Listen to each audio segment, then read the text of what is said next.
It is that time again, checking in with you to tell you all about what's been going on, the good stuff, the horrible stuff, the ugly and the beautiful.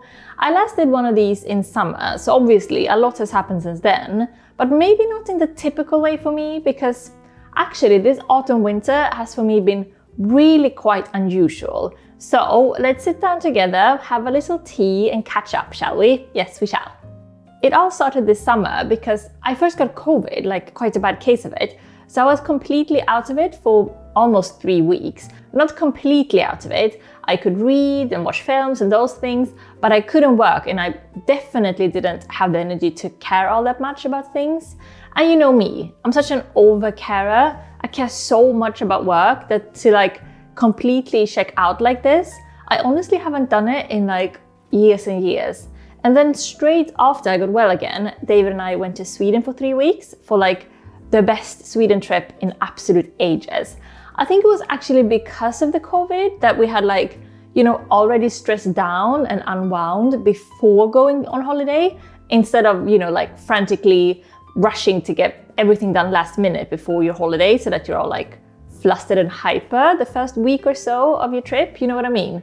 So instead this year, we were all zen and chilled out the moment we set foot on Swedish ground, just walking around Stockholm, swimming in lakes, playing with dogs, eating all the new vegan products that have cropped up since last time, and seeing family and friends, of course. So, and also I read a lot. That type of trip, just beautiful. So why am I talking this much about last summer? Well, because I think this combination of 3 weeks flu plus 3 weeks Sweden kind of unraveled me. I mean, in a good way. And I'm not quite sure that I have raveled up again. So usually in these videos, I will be a bit worried about flirting too much with burnout, working too much and being too stressed. But just this autumn and winter, the mood at the Mustard residence has been really quite different. I still work a lot, but it feels, dare I say it, manageable. Let me tell you why. After we came back to London from Sweden, so this was early September, David and I had our biannual humongous life meeting. Basically, we take a full day every autumn and every new year to go over what we want to change and what our focus for the upcoming 6 months should be. If you're not doing this, I can highly recommend it. It really aligns you and sort of makes you feel more excited and okay about going back to work after your summer and winter break. So what was different this autumn meeting was that after looking at all the moving parts of our life, work as well as time off, and discussing all of our projects and ideas and our finances and our health, we made a strong unanimous decision. And that was for me to prioritize just one thing above everything else. Okay, not about health, but about everything else. And that one thing was to focus on writing my 3rd novel. The reason for this is twofold. First of all, because we want to make a real career out of writing, both novels and for TV and film. We want to really go for it, even though we know that it's almost impossible to make a living out of it. And we're not even trying to make a living out of it, we're trying to make 2 livings out of it, both me and David. The second reason to allow me to focus on writing my 3rd novel is completely different. It has nothing to do with being clever about our careers. It has all to do with just me, loving it. It's basically David and I both saying to me that it's okay for me to spend an enormous amount of time doing what I love without feeling guilty about it. And out of all the things David does for me, this is one of the most loving. Not only that he doesn't grumble about his partner locking herself in a room for months at a time, but he's actually encouraging it. He says that I'm different when I write, that I come out of that room just sort of serene and write.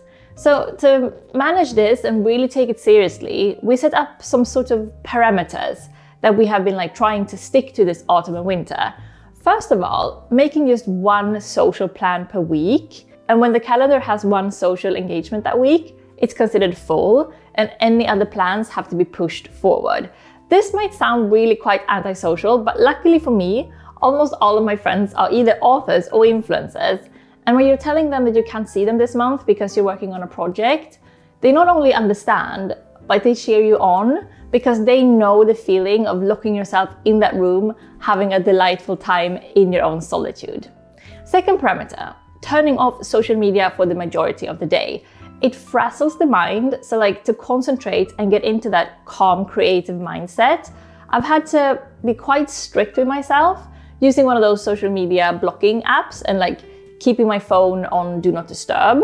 And thirdly, it has meant that David is in charge of life, food shopping, food prepping, laundry, bills, inbox, finances, and all the rest. But honestly, like what else is new? He was already in charge before this autumn, so he's like quite used to it by now. Fourthly, we've had to cut our spendings. Me writing this intensely means less time to make money on influencer gigs.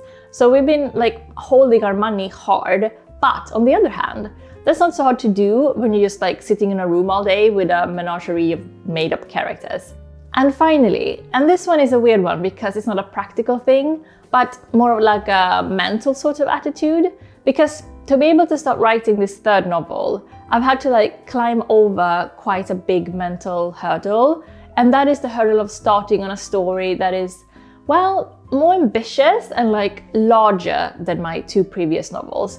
I can't tell you what it's about because it's not even finished yet. I'm still working on the first draft. But what I can tell you is that ever since I got the idea for this book, it has made me incredibly nervous, which is unusual for me because I feel like one thing authors don't talk a lot about publicly is just how ridiculously scary it is to write a book and publish it for the world to read and criticize and love or hate or judge. It's not for the faint of heart, and I actually know authors who have deliberately written a novel like extra slowly just because they're so frightened of the critique and reviews and being judged. So I've had doubts about writing this and been worrying whether I can like do a good enough job of it. But after David and I together decided that like, no, this idea is good and it's going to be our third book, we've had to like pep talk me. And maybe I mentioned this earlier, that I have this new sort of motto that I tell myself whenever I get dizzy with nerves writing this thing. And that is simply, don't worry about it. This is the lovely thing about routines. And I'm not sure how you feel about your work or school situation, but I always feel like I use this to my advantage whenever I get nervous about an influencer job or like now with my new novel. And that is to just trust my own routine and my own skill.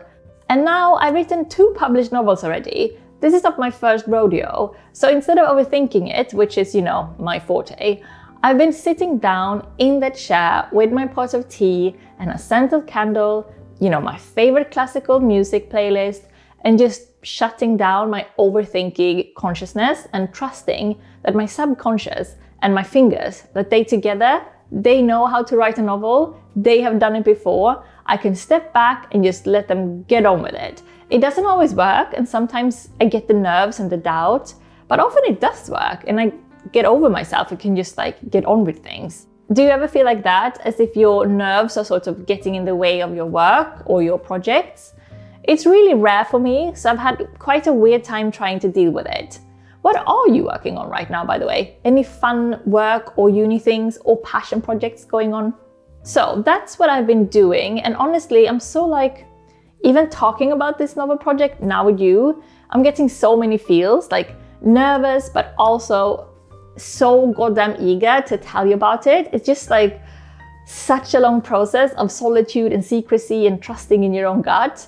I want to hear your opinion, and I guess like what I want is to share my nerves and my excitement with you so that I'm not alone in it. Well, you will be the first to know once I am able to talk about it. And who knows, maybe this one won't ever be published. There are no certainties in the book industry, and just because my first 2 books got deals, it doesn't mean that the third one will. It depends on so many things, but the major one being how well my first 2 books sell, which, I mean, you've already helped me with so much. And maybe I haven't actually talked about it enough, but my second novel, What a Time to Be Alive, it's almost here. Just a couple of months to go. Will you please be complete sweethearts and do me the utter favor of pre-ordering a copy? I really think you will like this one. It's a special one to me, and the main character, Sikan, she really has my heart. So far, it has been read by press and like other authors and book influencers, And it has so far been compared to quite amazing books like Sayaka Murata's Convenience Store Woman, Sally Rooney's books, Mieko Kawakami, Jean Rees, Raymond Lelani, and Marguerite Duras. I mean, isn't that simply the most epic list of comparisons, like, honestly, ever? I personally couldn't be more pleased, and I'll leave links with worldwide free shipping in the description, so go order pronto, like right now. And thank you so much to all of you who already have pre-ordered a copy. It helps so much because it shows the bookshops that it's a popular title and they should order more copies into the store. One thing that happened this winter was that I got to go to Germany for a mini book tour talking about OK Tage, which of course is the German edition of OK Days, my first novel. We went to Cologne, Hamburg and Berlin, and oh god, I had the best time. We got to meet so many German readers and also the team at my publisher Eichborn. So like my fantastic German editor Jutta, my publicist Uwe, and the publishing director Dominik. Oh, and even my lovely translator Lisa. So to those of you watching who came out to see me and got a book signed, thank you so much. It was the loveliest to meet so many of you in person. Going to Germany was the one big thing that like took me out of my sort of tunnel vision focus this winter, because we had the calmest Christmas, just the two of us. I've been relishing having all this time in like a voluntary hibernation and allowing myself to stay in to just read and write and eat delicious Christmas food. And like for more or less the first time, I haven't felt guilty about being less social and like leaning so hard on David. We made a decision that this would be our autumn winter, and we have stuck to it in a dedicated and hardworking, but at the same time very calm way. Can I just say, this winter, I've been, simply happy, like with mine and David's life, I mean, in general. So I've been, of course, very sad about the world at large and, just all the atrocities in the news every single day. And I think this is honestly one of the reasons why writing makes me a calmer and more grounded person, because like from 8 to lunch every day, I get to like step out of the world and escape into my own head, where the news and the world and, Twitter can't reach me for a few hours. Because honestly, I'm really not strong enough for this world. Like, it breaks my heart to be a part of it. So literature, both reading and writing, it is a balm to my sensitive soul. And I know a lot of you feel the same way because, well, you've told me so. So obviously this year has just started and I'm not sure exactly what's in store going forward. But we did have our biannual humongous life planning meeting the other week, coming back from our Christmas break. And this spring will be different from autumn winter because of the delightful fact that What a Time to Be Alive will be out in late April, actually exactly a week before my birthday. So book launch, press events, my birthday, then David's birthday, and then summer holiday will like blend into each other in like one exhilarating celebratory frenzy, I'm sure. And somewhere in there, I will try to find the time, of course, to write on the third novel, and also, of course, to have time for all of you, because honestly, I really need this community to sort of gush me with moral support, and which you do that always for me. So it will be a delightful spring, I'm sure, but also obviously very stressful. So I'm not going to be able to like voluntary hibernate anymore. But honestly, after this like absolutely gorgeous winter of hard work, hyper focus, and peace and quiet, I am ready for a more whirlwind type of spring. And I mean, will you just look at What a Time to Be Alive? I mean, how gorgeous isn't the cover? I know I'm like ridiculously biased here, but I am utterly and completely and internally in love with this book, and I can't fucking wait for you to read it very soon indeed. So, as you can hear, this life update is really rather happy, isn't it? No rants or stress or feeling I need to change my life like usual in these videos. I'm almost afraid of jinxing it now, so let's say something negative to mellow it out and like not attract the wrath of the fortune gods. Okay, something negative. I've been talking about how beautiful it is to be a writer, but here's a mini rant. What a Time to Be Alive is out in April, and that means that this autumn, winter, and now in the new year, I've been reading it and rereading it and proofreading it and discussing the cover and going back on the cover and starting over with another cover and going back and forth with like fonts and colors and then rereading the whole book again.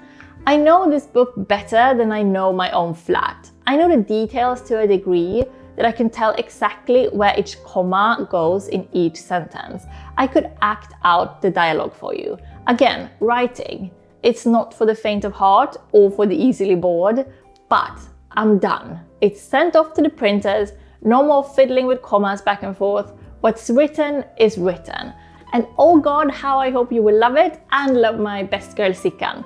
But now I think it's time to leave you to it. Please update me back. What's going on in your life? Have you done like a New Year big life planning meeting yet? And please tell me all about your projects, especially if you have any that you're sort of nervous or feel doubts about, because it would be good for me to hear that I'm not the only one. I can't wait to read your thoughts and thank you so much for spending time with me today. You know, it always does me so good to air all this stuff out. I feel calmer, but still very, very excited about this spring. So thank you. And also of course, a double thank you to all of you who have pre-ordered What a Time to Be Alive. It means the world to me to know that you guys have my back. I know I always say this, but it's honestly just means the absolute world to me that I have you all, over there on the other side of the screen. Because you are the kindest and most intelligent creatures on the internet, of that I'm fairly convinced. Okay, time to go plant my behind in that chair and finish book 3, but more about that later. All my love to you and see you next week, I hope. Okay, bye bye bye.